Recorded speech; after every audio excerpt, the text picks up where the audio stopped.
ہمیشہ ہی کرتے رہتے تھے، لیکن واقعہ ایک ایسے ہی یاد آ گیا کہ عبداللہ ابن زبیر رضی اللہ عنہ تھے، زبیر رضی اللہ عنہ کے بیٹے تھے. تو یہ کہتے ہیں ہم نوجوان کھیل رہے تھے ایک جگہ، تو امیر المومنین آئے عمر رضی اللہ عنہ. تو یہ عبداللہ ابن زبیر رضی اللہ عنہ جب پیدا ہوئے نا تو رسول اللہ صلی اللہ علیہ وسلم نے کھجور چبا کے ان کے منہ میں ڈالی تو یہ چوسنے لگے. ہم نے فرمایا آخر انصاری ہے، مدینہ منورہ کا رہنے والا ہے، کھجور سے اسے دیکھو کیسی محبت ہے. تو پیدائش کے چند دن گزرے تھے، بچپن سے ان کا عجیب بات تھا. تو عمر رضی اللہ عنہ گزرے تو لڑکے سارے ادھر ادھر ہو گئے، منتشر ہو گئے کہ امیر المومنین آ رہے ہیں. عمر رضی اللہ عنہ کا بڑا روک تھا. رسول اللہ صلی اللہ علیہ وسلم ایک دن بیٹھے ہوئے تھے تو عمر رضی اللہ عنہ آئے اور آپ ہنستے رہے. تو ترمذی میں آتا ہے، کہتے ہیں میں نے پوچھا تھا کہ اس میں کوئی خاص بات؟ آپ نے فرمایا میں دیکھ رہا تھا شیطان چل رہا تھا اس راستے پہ، اور جب تو اس راستے پہ آیا شیطان نے راستہ چھوڑ دیا. تیرا ایسا روب اس پر پڑ گیا. تو عمر رضی اللہ عنہ کا روب ایسا تھا سارے لڑکے ادھر ادھر ہو گئے اور عبداللہ زبیر اپنی جگہ پر کھڑے رہے. عمر رضی اللہ عنہ کہتے تھے میں بھی رک گیا، یہ بھی رک گیا. تو مجھے دیکھا میں کہنے لگا امیر المومنین نہ تو میں نے کوئی جرم کیا کہ راستے سے ہٹ جاؤں اور نہ راستہ نہ آپ نہ گزر سکیں، پھر کیسے تشریف کیسے کھڑے. تو عمر رضی اللہ عنہ بتاتے تھے میں ہنس پڑا. میں نے کہا تم واقعی زبیر کے بیٹے، مطلب یہ کہ باپ بھی اس کا بڑی ضرورت والا انسان تھے. اور عبداللہ ابن زبیر میں وہی دیا یوسف نے جنہیں شہید کیا تھا. تو باپ کا سلام کہ سلام اپنے سے چھوٹوں کو کرے بڑے، حدیث میں آیا ہے. اسی طرح جو سوار ہے وہ پیدل چلتے ہوئے کو سلام کرے، جو پیدل چل رہا ہے وہ بیٹھے ہوئے کو سلام کرے. کیونکہ جتنا درجہ بڑھتا جاتا ہے کچھ نہ کچھ شیطان بھی ذہن میں یہ نہ ڈال دے کہ تم بڑے آدمی ہو گئے ہو. چھوٹوں کو سلام کرے گا تو حدیث میں کبر سے بری ہو جائے گا. یہاں تک کہ صحابہ رضی اللہ عنہ میں ایسے مل جائیں گے جو کہتے ہیں رسول اللہ صلی اللہ علیہ وسلم کے ساتھ بچپن رہنے کا اتفاق ہوا مگر سلام میں سب کا کام نہیں لے جا سکے، پہلے سلام کرتے تھے. تو یہاں سلام تحریم فرمایا ہے اس کو، مگر یہ کہ فرمایا جو ہدایت کے لیے اور اس کے بعد فرمایا میں تمہیں اسلام کی دعوت دیتا ہوں اور اسلام کو قبول کر لو. یہ رسول اللہ صلی اللہ علیہ وسلم کا اصول رہا ہے ہمیشہ جہاں بھی گئے ہیں.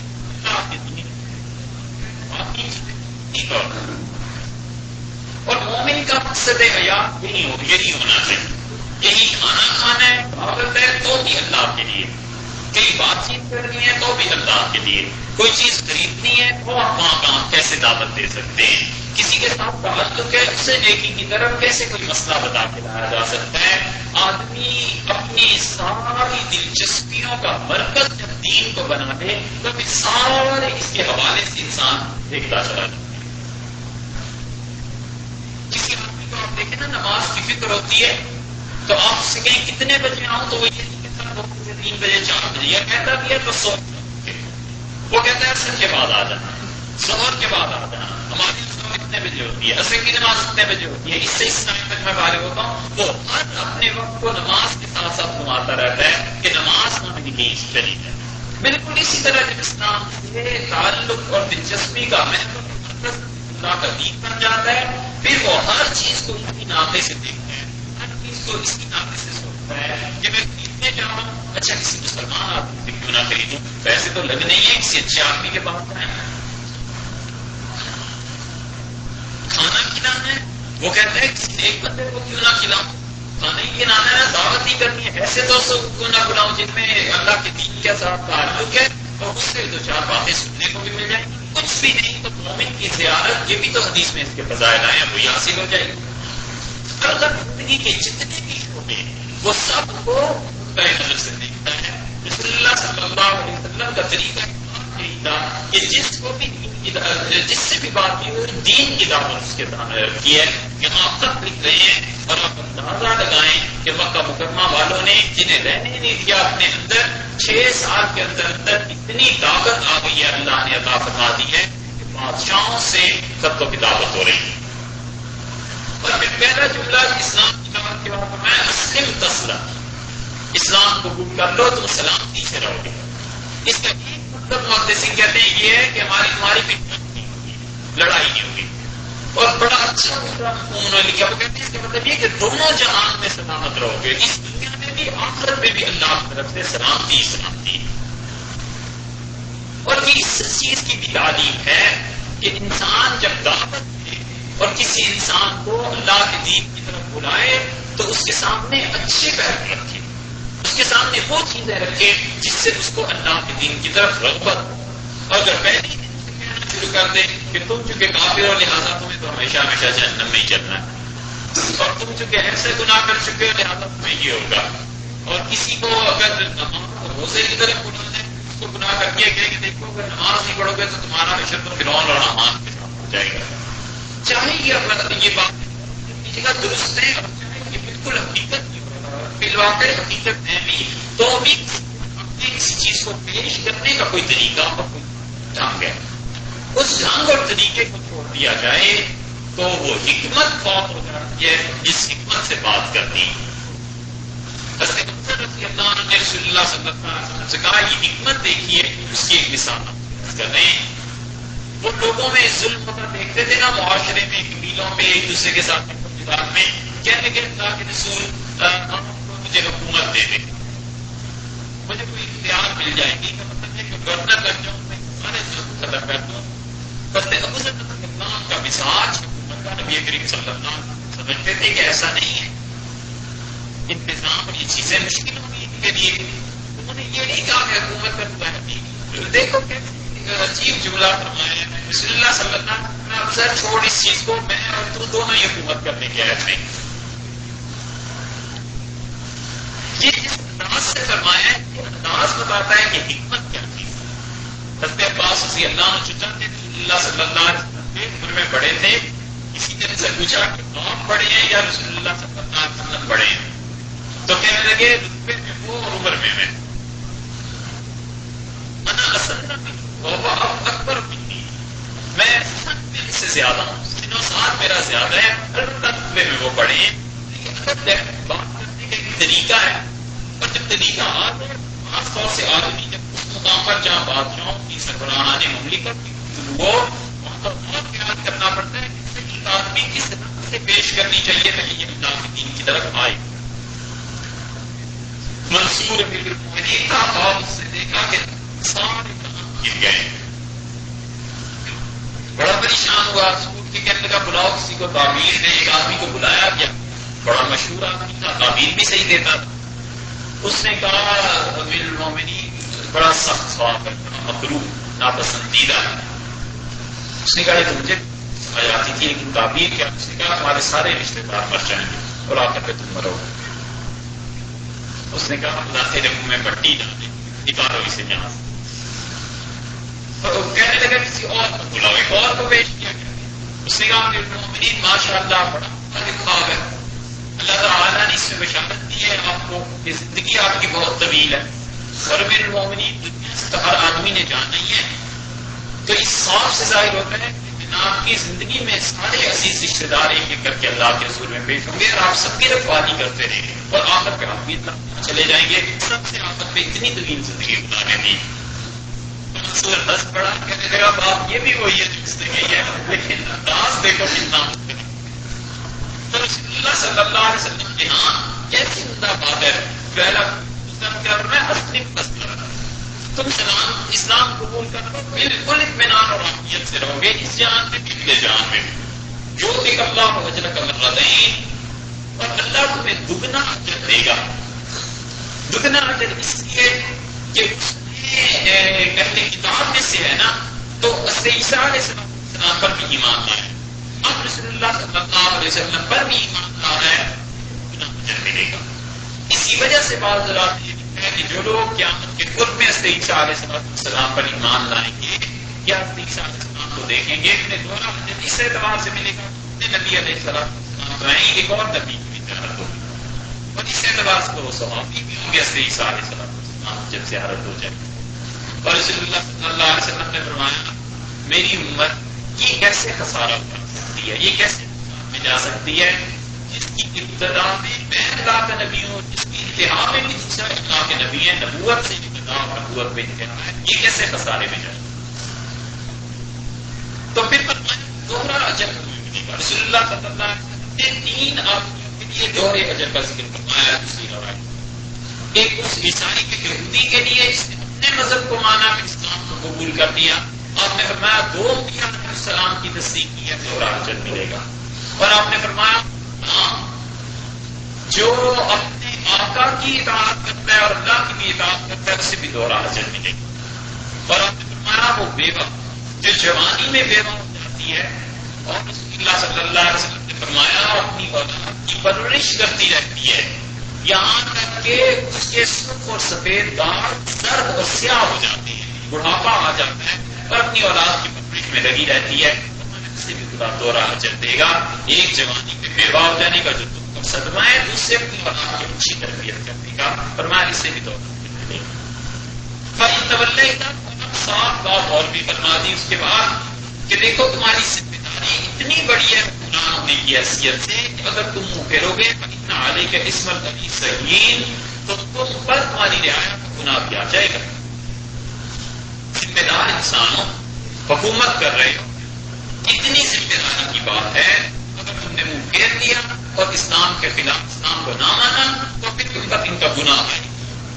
اس لیے جس چیز کا نام ہے اور جس چیز کا نام دین ہے، یہ دونوں کو اللہ نے جمع اس اعتبار سے فرمایا ہے کہ جس مملکت میں جس معاشرے میں دین اوپر کی سطح پہ آ جاتا ہے پھر وہ آہستہ آہستہ نیچے آتا ہی ہے.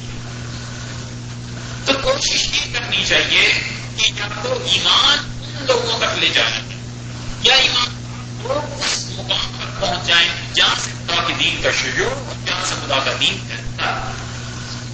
کوئی تو وجہ تھی رسول اللہ صلی اللہ علیہ وسلم پر صلاحیتوں کے باوجود یہ دعا فرماتے ہیں کہ اللہ ان دو میں سے ایک کو ہدایت دے دے.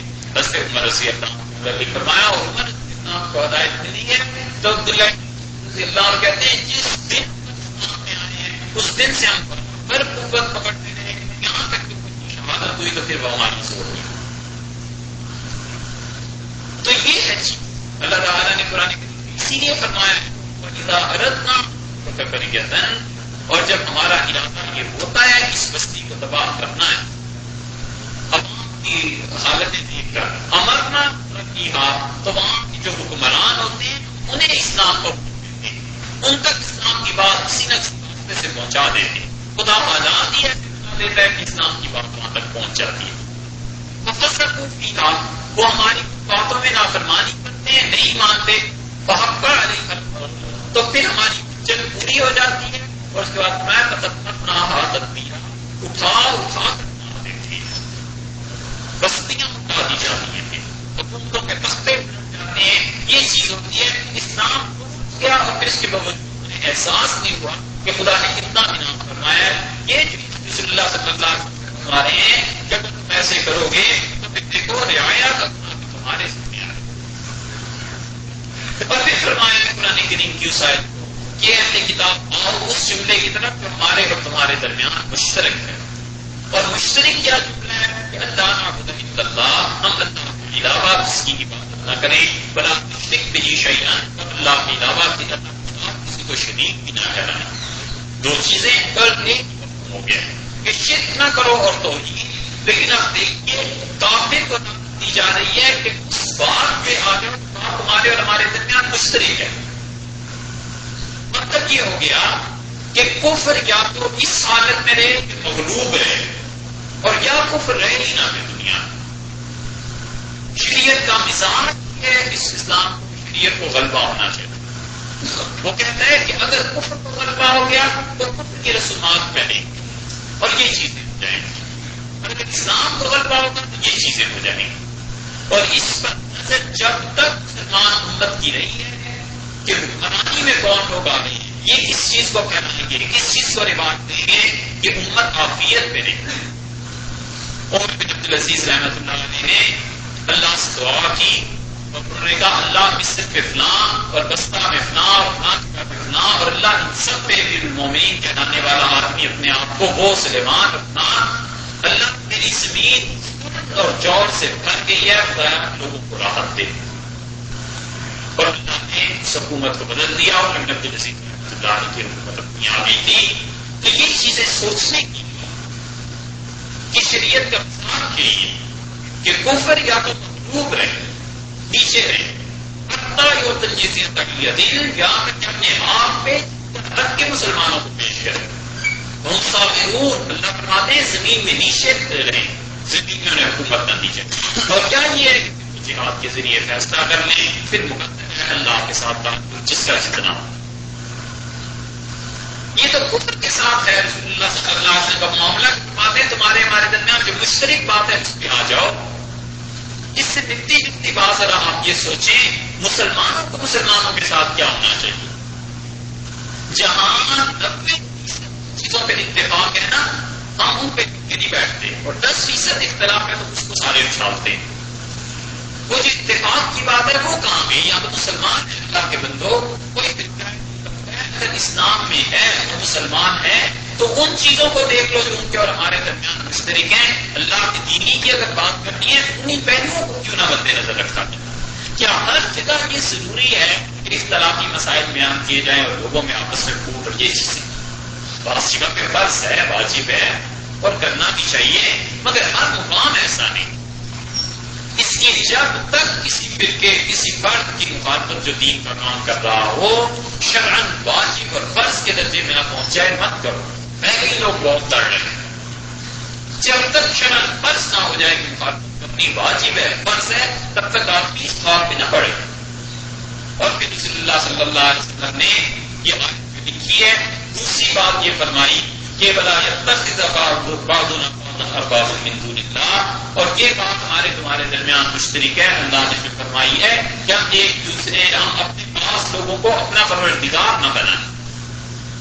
بعض لوگوں کو پروردگار بنانے کا مطلب اس میں یہ بھی شامل ہے کہ وہ جانتا ہے، اسے بالکل پتہ ہے کہ یہ حکم شریعت کے خلاف مجھے مل رہا ہے، لیکن چونکہ کہنے والا پیر ہے، استاد ہے، کوئی اور ہے، لہٰذا وہ مانتا چلا جائے گا، چاہے اس کا اپنا دل بھی گواہی دے رہا ہو یہ شریعت کے خلاف ہے۔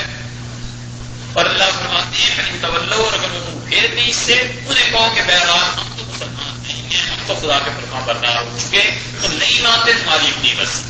قال ابو سفیان، عبداللہ ابن عباس عنہما نے فرمایا کہ ابو سفیان کہتے ہیں فلما قال ما قال، جب نے جو کچھ کہنا تھا کہہ دیا، وفارغ من قراءۃ الکتاب، اور رسول اللہ صلی اللہ علیہ وسلم کا خط مبارک گرامی نامہ پڑھ کر وہ فارغ ہو گیا، قصر عنده الصخر، تو اس کی محفل میں ایک دم سے چیخنے لگے، وارتفعت الاصوات، آوازیں بلند ہو گئی۔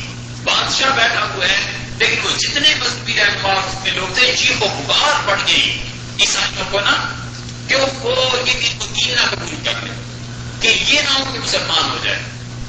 اور ہٹلر نے ایک اور کام بھی کیا، اس سے ایک مرتبہ یہ کیا کہ اپنا محل اس میں بڑا جو ہال یا کمرہ تھا اس سے بے سارے علماء جو اہل کتاب کے تھے یہودی، ان سب کو بلا کے اس سے کنڈیاں لگوا دی، دروازے باہر سے بھی بند کروا دی، اور ان سے کہنے لگا تمہارا کیا خیال ہے کہ جو آدمی آج کل رسالت کا دعویٰ کر رہا ہے کہ میں اس پہ ایمان لے آؤں، اور اس کی یہ نشانیاں لوگ بتاتے ہیں۔ جب اس نے بات ختم کی تو وہ اٹھ کے کرسیاں پھینک کے بھاگے، دروازے بند تھے، تو ہنسنے لگا، کہنے لگا تم واپس آؤ۔